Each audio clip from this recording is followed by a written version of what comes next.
Gracias, señora Presidente.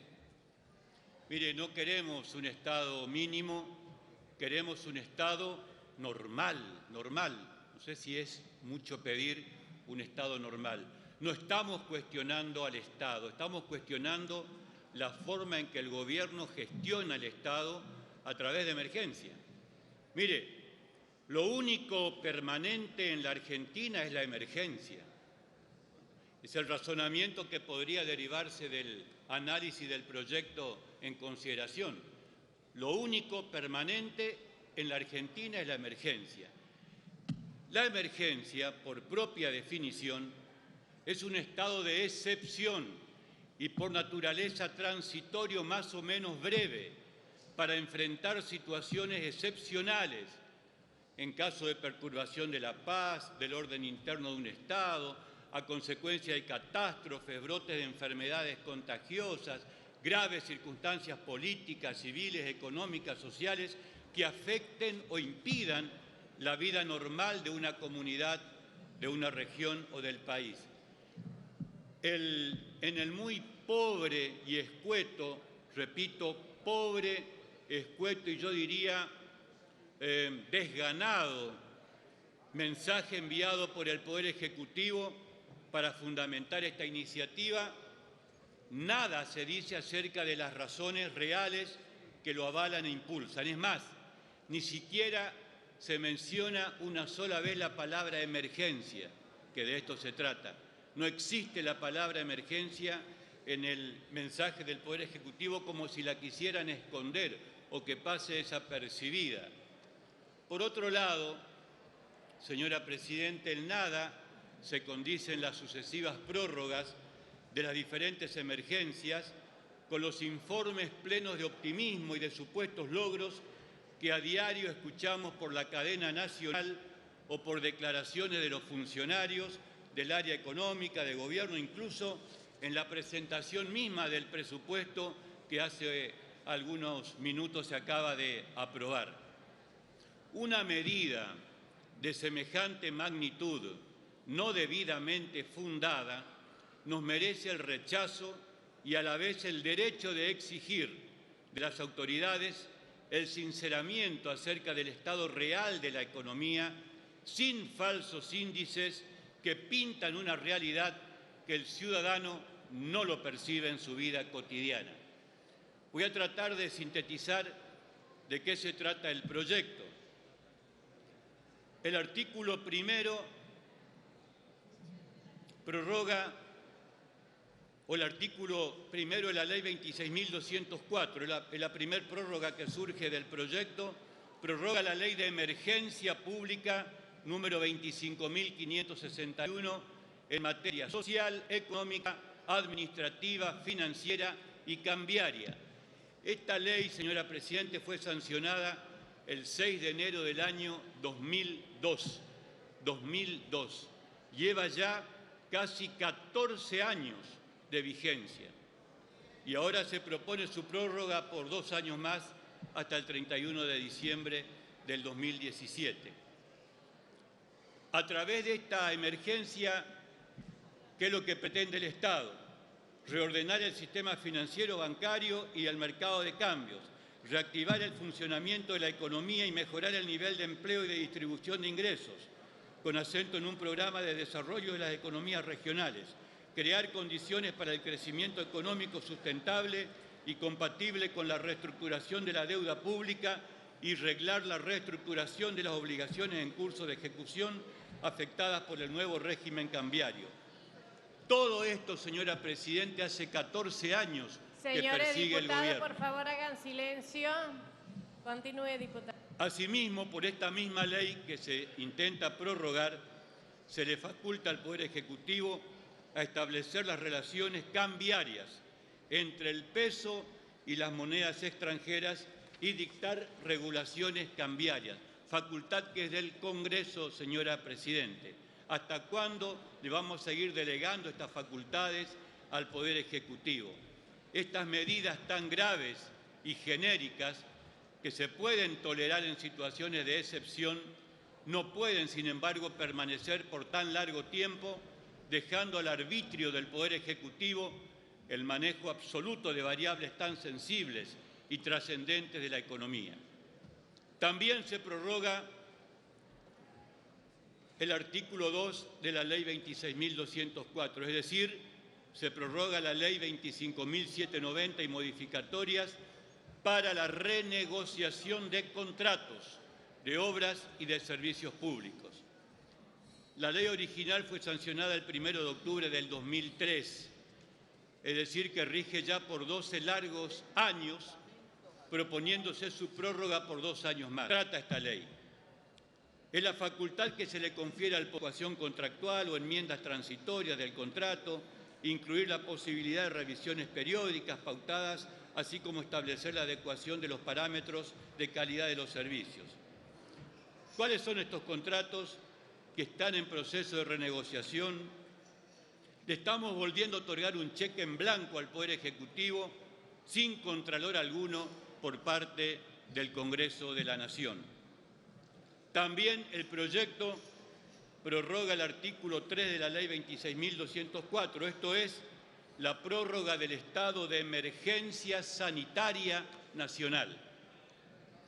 Esta emergencia sanitaria fue sancionada por un decreto del año 2002, del 12 de marzo del 2002, y regía hasta el 31 de diciembre de ese mismo año, 2002.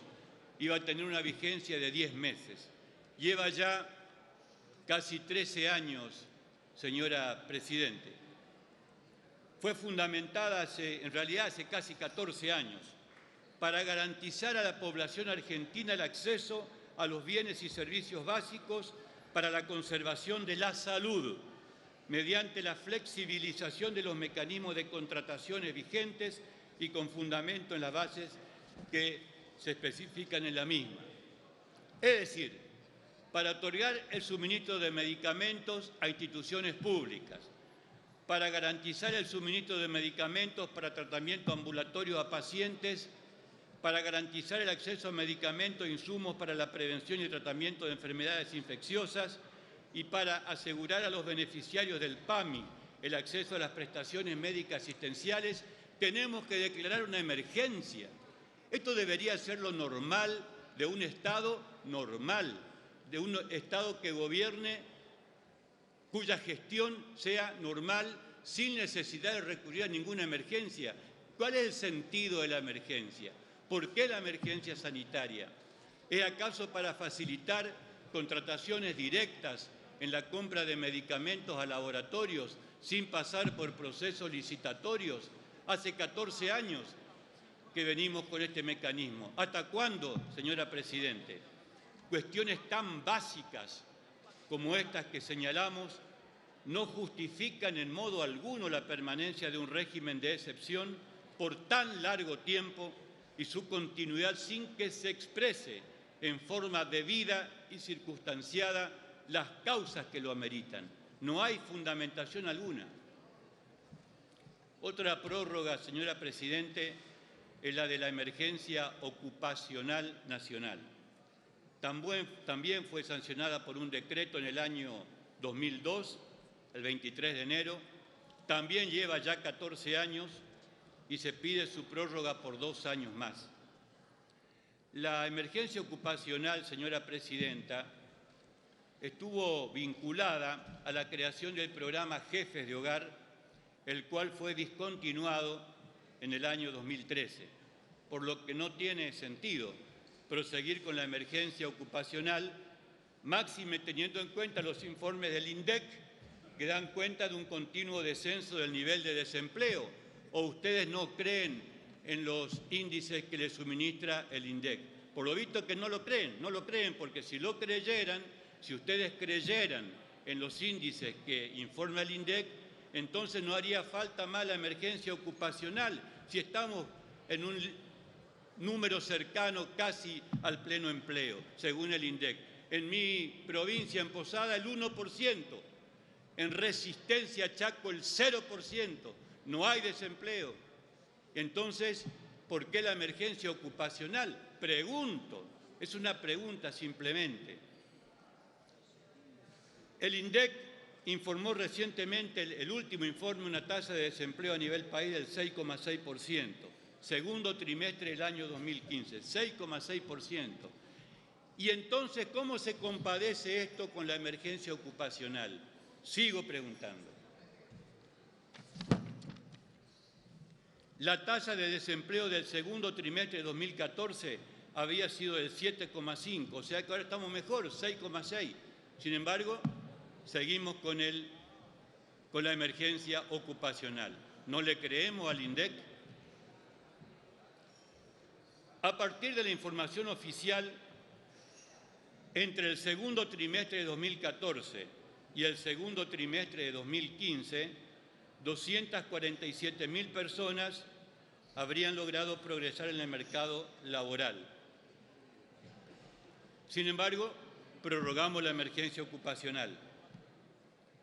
Del estudio discriminado por provincias se puede inferir la incidencia del empleo público debido al contraste que producen los datos. Recién hablaba de Resistencia, recién hablé de Posadas. Con estos datos oficiales, ¿cómo justifica el Poder Ejecutivo la continuidad de la emergencia ocupacional?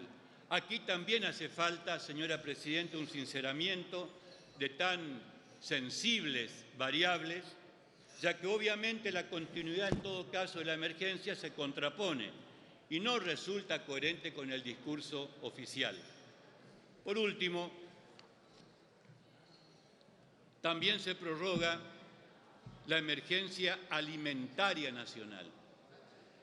Esta emergencia alimentaria también fue declarada por decreto el número 108 del 15 de enero del año 2002 y también estaba destinado a regir solamente hasta el 31 de diciembre del año 2002, del mismo año,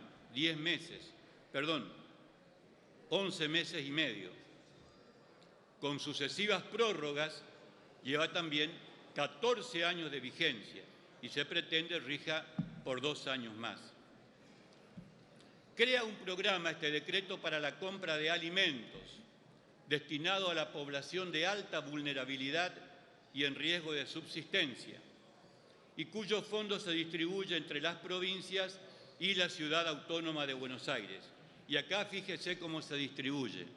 60% según los índices de distribución secundaria de la Ley de Coparticipación, y el 40% restante se distribuye en función de la población debajo de la línea de pobreza.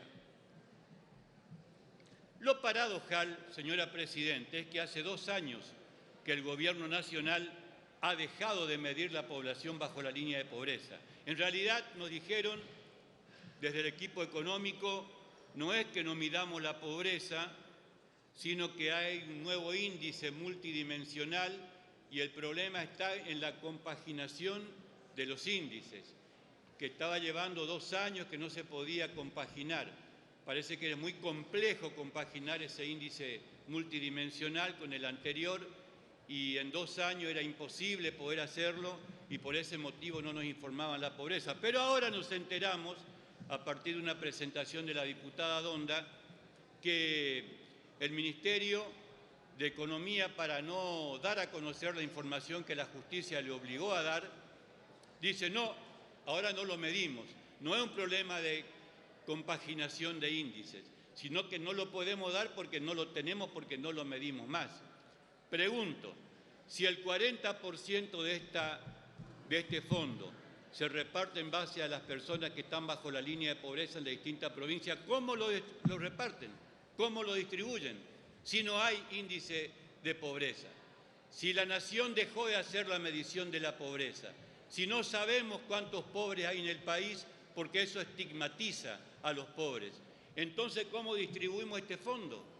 ¿Me pueden explicar este 40% que se distribuye en base a la población por debajo de la línea de pobreza? ¿Cómo lo hacen? ¿O se basan en información de la década pasada? ¿Cómo se distribuye? Honorable Cámara, estas consideraciones brevemente expuestas nos llevan a aconsejar el rechazo del proyecto de mayoría ya que reiteramos resultan absolutamente insuficientes las fundamentaciones dadas por el Poder Ejecutivo en su extremadamente conciso mensaje, además de no resultar coherentes y alineadas al discurso oficial ni al presupuesto 2016 recientemente aprobado. Por estas consideraciones, pedimos a nuestros pares el rechazo al dictamen de la mayoría y así lo dejamos expresamente solicitado. Gracias, señora presidenta.